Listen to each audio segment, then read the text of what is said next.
사도신경으로 신앙을 고백합니다. 나는 전능하신 아버지 하나님 천지의 창조주를 믿습니다.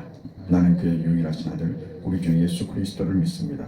그는 성령으로 잉태되어 동정녀 마리아에게서 나시고 본디오 빌라도에게 고난을 받아 십자가에 못 박혀 죽으시고 장사된 지 사흘 만에 죽은 자 가운데서 다시 살아나셨으며 하늘에 오르시어 전능하신 아버지 하나님 우편에 앉아 계시다가 거기로부터 살아있는 자와 죽은 자를 심판하러 오십니다.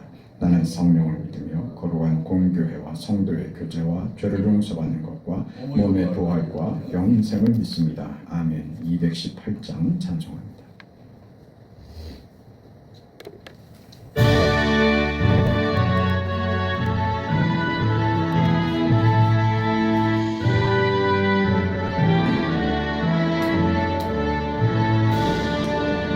내 맘과 정성을 다하여서 주 너의 하나님을 사랑하라. 내 몸을 아끼고 사랑하듯 형제와 이웃을 사랑하라. 주께서 우리에게 명하시니 그 명령 따라서 살아가리. 널 미워해 치는 원수라도 언제나 너그럽게 사랑하라. 널 핍박하는 자 위에서도 신실한 마음으로 복을 빌라. 주께서 우리에게 명하시니 그 명령 따라서 살아가리. 나 항상 주님을 멀리하고 형제를 사랑하지 못하였다.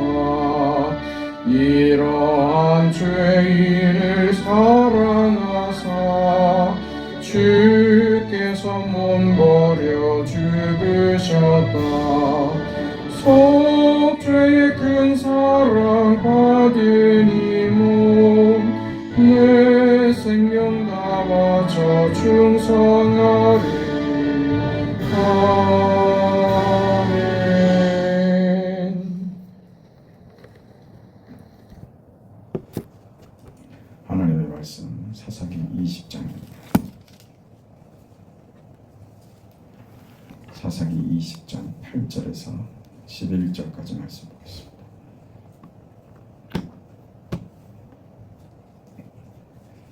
8절에서 11절까지 우리 하나님의 말씀을 함께 읽습니다. 모든 백성이 일제히 일어나 이르되 우리가 한 사람도 자기 장막으로 돌아가지 말며 한 사람도 자기 집으로 돌아가지 말고 우리가 이제 기브아 사람에게 이렇게 행하리니 곧 제비를 뽑아서 그들을 치되 우리가 이스라엘 모든 지파 중에서 100명의 10명, 1000명의 100명, 10,000명의 1000명을 뽑아 그 백성을 위하여 양식을 준비하고 그들에게 베냐민의 기브아에 가서 그 무리가 이스라엘 중에서 망령된 일을 행한 대로 징계하게 하리라 하니라. 이와 같이 이스라엘 모든 사람이 하나같이 합심하여 그 성읍을 치려고 모였더라. 아멘. 우리가 신앙을 이해하는 데 있어서 그 어려운 문제 중에 하나가 뭐냐 하면 우리 그 신앙이 하나님이 우리에게 윤리를 요구하신다 이렇게 생각하는 겁니다. 우리가 윤리나 도덕을 만들 수 없다는 것을 놓치는 것이죠. 무슨 얘기냐 하면 윤리나 도덕이나 무슨 덕목이나 자랑이나 어떤 의미나 가치 뭐 이런 것들은 하나님에게만 있는 것입니다. 하나님만이 그걸 만들어내십니다. 도둑질하지 않고 정직하게 사는 것이 우리 인생의 목적이 되지 않는 것이 이런 이유입니다.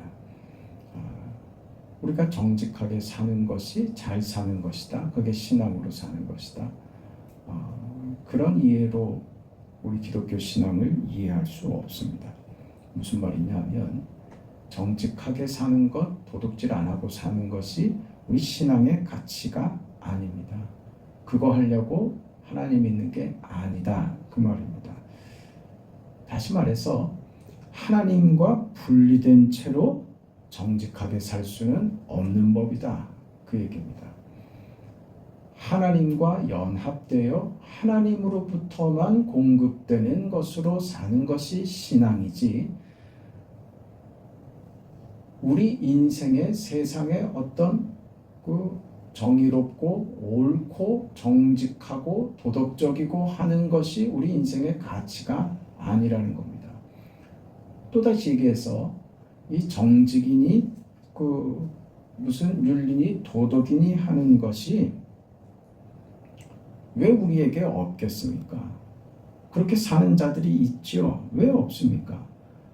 그러나 하나님 없이 행해지는 세상의 가치와 기준에서의 정직이니 도덕이니 하는 것은 메마른 것이다. 그 말입니다.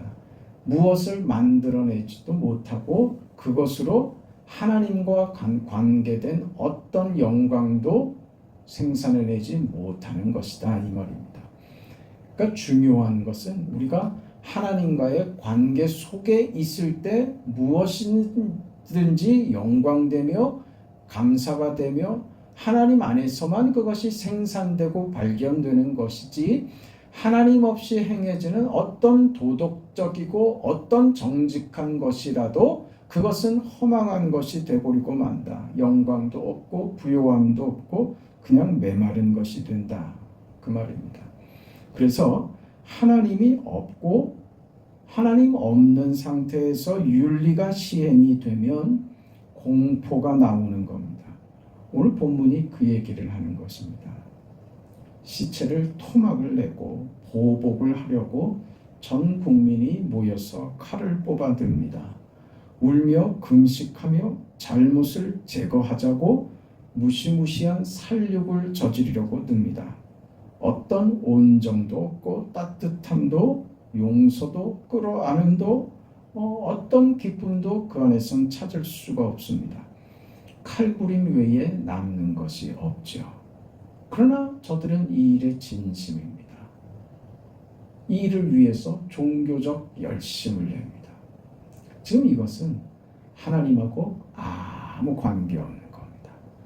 하나님 없이 저들이 분노하고 저들이 세우고자 하는 저들의 이상과 저들의 가치, 저들의 분노를 다스리기 위한 저들만의 방식인 것입니다. 하나님의 방식은 아니죠. 그러니 하나님은 상관없는 일입니다. 이렇게 되든 저렇게 되든 상관없는 짓이 되어버리고 마는 것이죠. 이게 지금 이스라엘이 벌이고 있는 악행들입니다.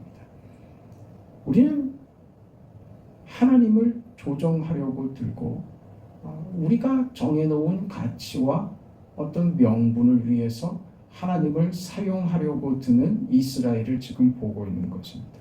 로마서 13장에 가면 8절에 피차 사랑의 빛 외에는 아무에게든지 아무 빛도 지지 말라. 남을 사랑하는 자는 율법을 다 이루었느니라. 이렇게 얘기한다고요. 율법의 완성은 어디 있다고요? 사랑하는 것에 있다고 그러는 것이죠. 간음하지 말라, 살인하지 말라, 도둑질하지 말라, 탐내지 말라 한 것과 그 외에 다른 계명이 있을지라도 내 이웃을 내 자신과 같이 사랑하라 하신 그 말씀 가운데 다 들었느니라. 이게 무슨 얘기들일까요? 율법은요, 소극적으로 무엇을 안 하는 데 있는 것이 아니라 율법이라고 하는 것은 하나님 안에서 허락된 무궁무진한 것을 행하는 데 있는 것이다. 사랑하는 데 율법의 가치가 있는 것이지 무엇을 안 하는 것으로 율법을 지키는다고 생각하면 그건 잘못된 생각이다. 세상 법은 무엇을 안 하면 되는 것이죠. 세상 법은 적극적일 수가 없습니다. 너 이웃에게 그 돈도 빌려주고 이웃에게 호의를 베풀어라. 이런 거는 법으로 그 새길 수가 없는 것입니다. 너 왜 이웃에게 잘하지? 이웃에게 잘 못 대해줬어. 그걸 갖고서 무슨 벌을 내리거나 할 수는 없는 것입니다. 법은 세상의 법은 소극적일 수밖에 없다고요. 근데 하나님의 법은 무엇이냐 하면 무엇을 안 하는 것으로가 아니라 사랑하는 데 있다. 그렇게 얘기하는 것이죠. 사랑은 이웃에게 악을 행하지 아니하나니 그러므로 사랑은 율법의 완성이니라. 이렇게 얘기하시는 거죠. 예수님께서 친히 율법사의 질문에 그렇게 대답하셨습니다. 계명 중에 가장 큰 것이 무엇입니까? 첫째는 이와 같으니 내 하나님을 사랑하라 그랬죠. 둘째는 내 이웃을 내 몸과 같이 사랑하라. 사랑하는 것입니다. 하나님을 사랑하고 이웃을 사랑하는 것이 율법의 계명의 모든 내용 결론입니다. 율법은 그러니까 무엇을 하지 않는 것, 잘못하지 않는 것, 악행을 저지르지 않는 것이라는 부정적이고 소극적인 이해로부터 하나님께서 우리에게 허락한 긍정적이고 적극적인 대로 나가는 출발점이 율법이다. 이런 이해를 가져야 되는 것이죠. 무엇을 하라는 겁니까? 사랑하라는 것이죠.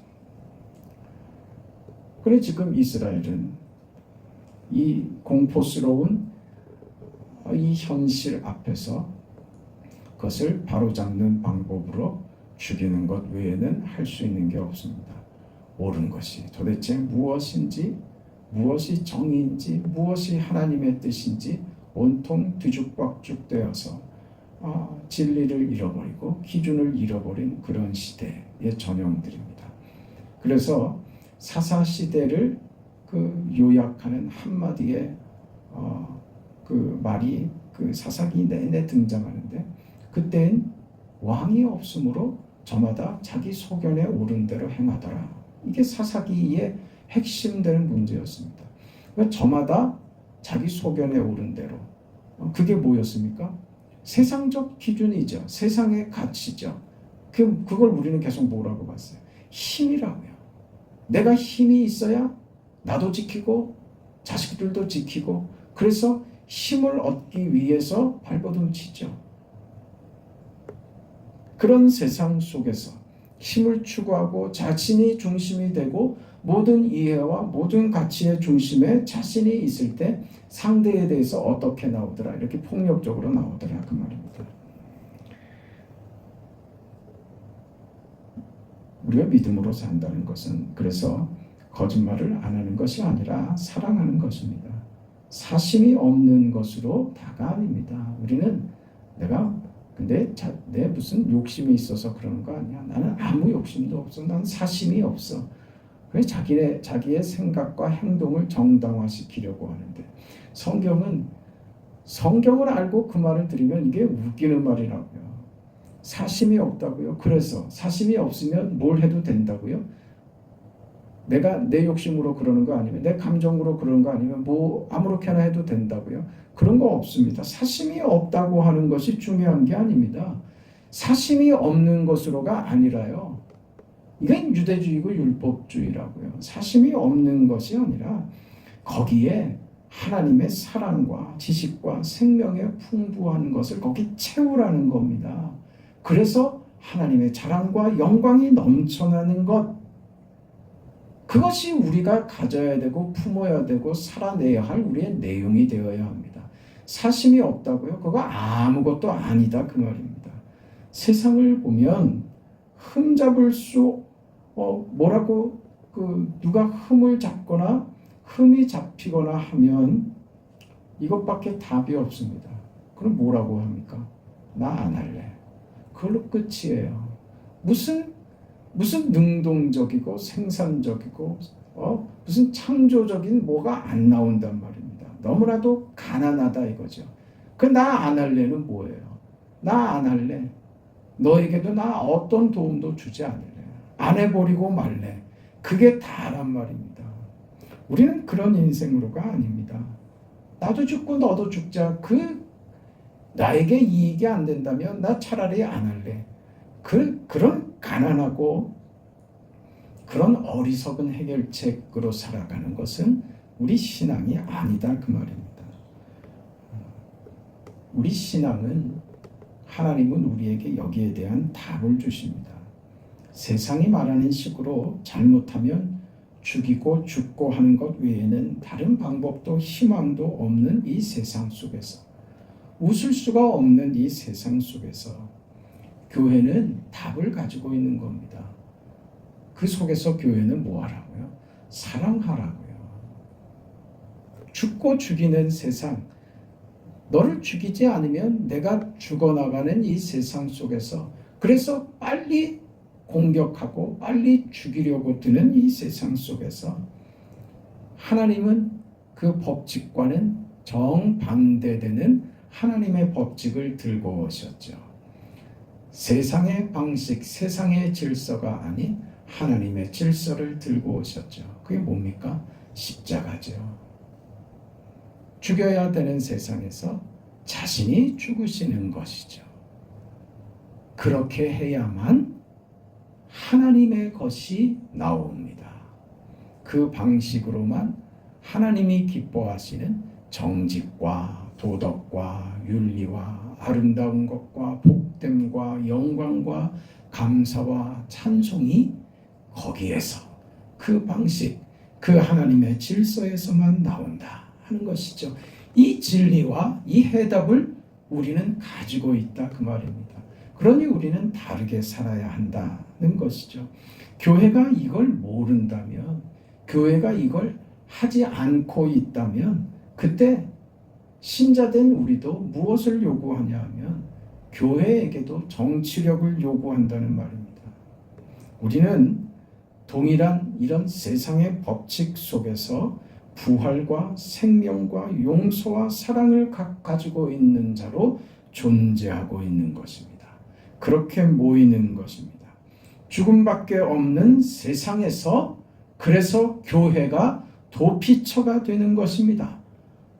죽이고 죽는 세상에서 대신 죽어 생명을 주는 곳으로서 희망이 되는 것이고, 하나님이 일하시는 기적이 되는 곳이 교회입니다.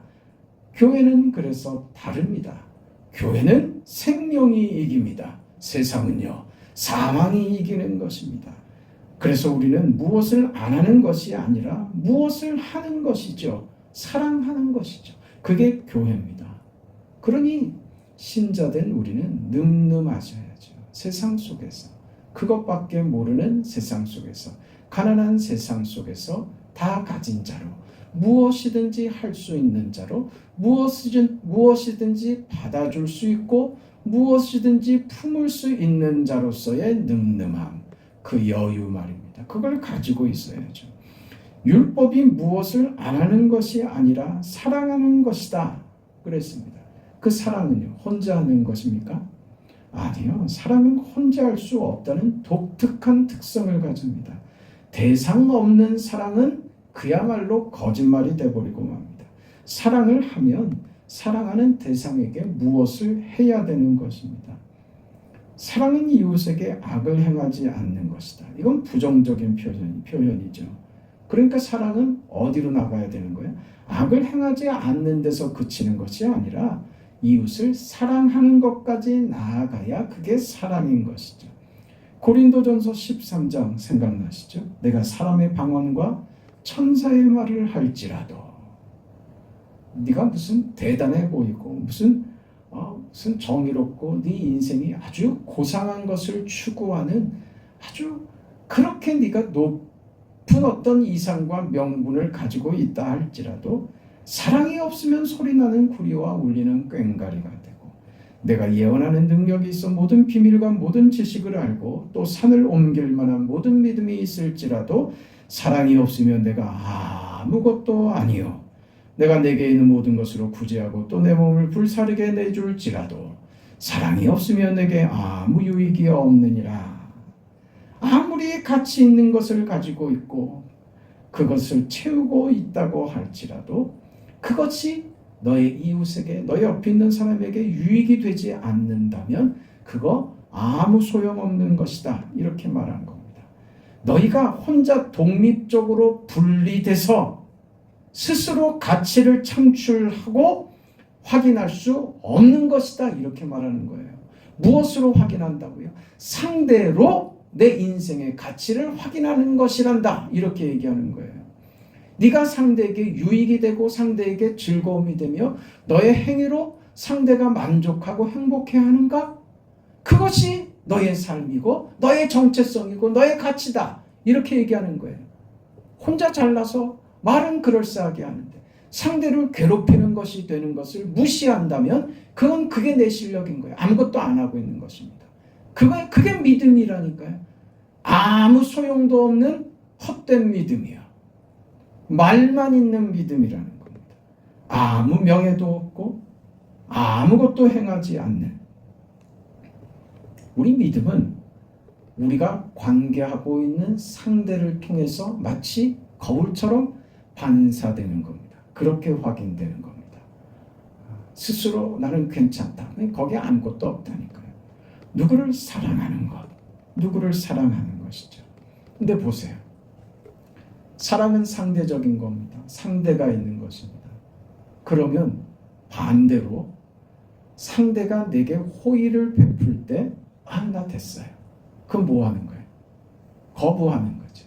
받아들이지 않는 겁니다. 그러니까 제가 자주 말씀드리는 베풀면 고맙게 받을 줄 아는 것도 실력이라니까요. 정말 고마워요. 정말 맛있게 먹었어요.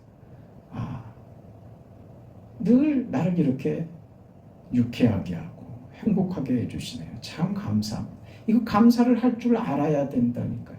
이걸 거부하면 상대가 머쓱해지는 거죠. 상대는요, 그러면 자신의 사랑과 호의가 받아들여지지 않음으로써 그 자신은요, 그 자신이 하려고 했던 것이 확인되지 못하는 것이죠.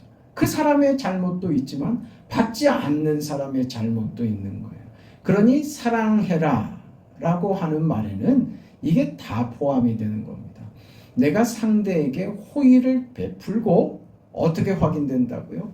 호의를 받는 상대가 그 호의를 받아들임으로써 나의 사랑이 상대를 통해서 상대가 기쁘게 받음으로써 확인되는 것입니다.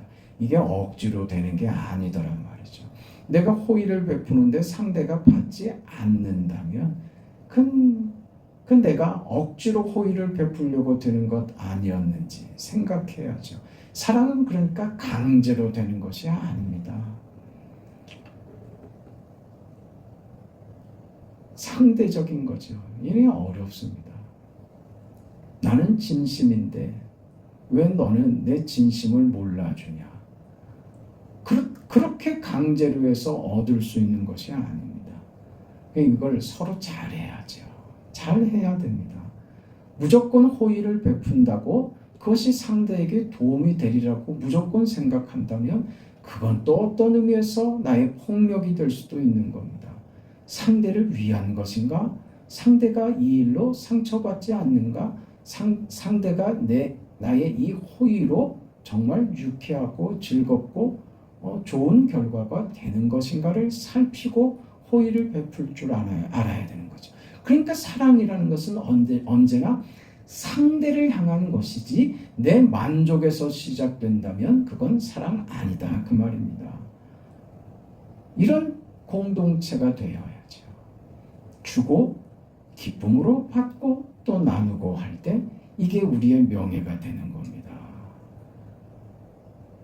줄 줄 알고 받을 줄 알고 거기에 이 호의가 서로를 만족하게 하고 웃게 하고 말입니다. 하나님이 우리를 그렇게 사랑하십니다.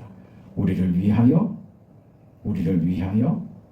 아들을 세상에 보내시고 우리를 위하여 십자가에 죽게 하시고 부활케 하심으로 우리를 구원하시는 하나님의 그 사랑 말입니다. 그걸 우리가 어떻게 받아요? 감사합니다. 하나님의 은혜에 감사합니다. 날 구하신 하나님의 은혜에 감사합니다. 이때 하나님이 이것을 명예롭게 생각하신다 이 말이에요. 내가 널 위하여 이 사랑을 주었노라 할 때 우리가 하나님 그 사랑 감사합니다. 그걸 하나님은 기쁘게 받으신다니까요. 그걸 우리가 알아야 됩니다. 너희를 위해서라면 내가 목숨도 아끼지 않는다. 이 말씀이죠. 그 예수죠. 그러니 하나님이 우리를 위해서 죽으셨다. 이게 기독교의 명제가 되는 거예요.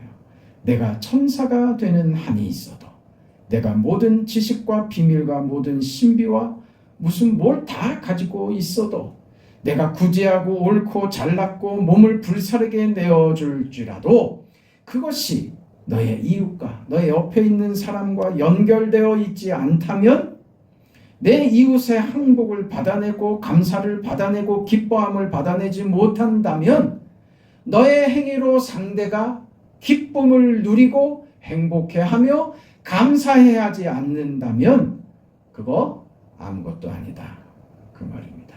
오늘 우리는 그 자리에 서서 그 인생을 사는 자로 오늘을 또 그렇게 받아야 됩니다.